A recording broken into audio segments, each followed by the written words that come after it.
നിയന്ത്രണം പാടില്ല. ഇന്നത്തെ പ്രശ്നമാണ്, ആരും നിയന്ത്രിക്കാൻ പാടില്ല, എന്നെ ആരും നിയന്ത്രിക്കരുത്. അധ്യാപകൻ ഇങ്ങനെ നോക്കിയിട്ട് പറയണേ, എന്നെ നിയന്ത്രിക്കരുത് കേട്ടോ, എന്നെ നിയന്ത്രിച്ചാ പുറത്തിറങ്ങിയാ ഞാൻ തീർത്ത് കളയുന്ന പറഞ്ഞത് അല്ലേ? നമ്മൾ കേട്ടില്ലേ? നമ്മളെ നാട്ടിൽ നിന്ന് കേട്ട ഒരു ശബ്ദമാണത്.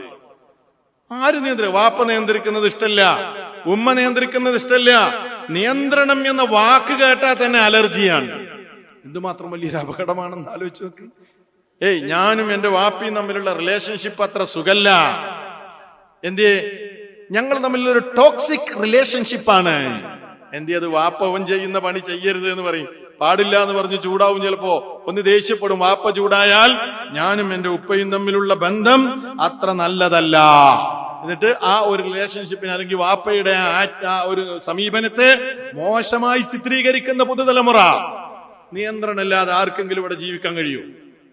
തെറ്റായ ധാരണ നമ്മുടെ മനസ്സിൽ വന്നുകൂടിയിരിക്കുകയാണ്.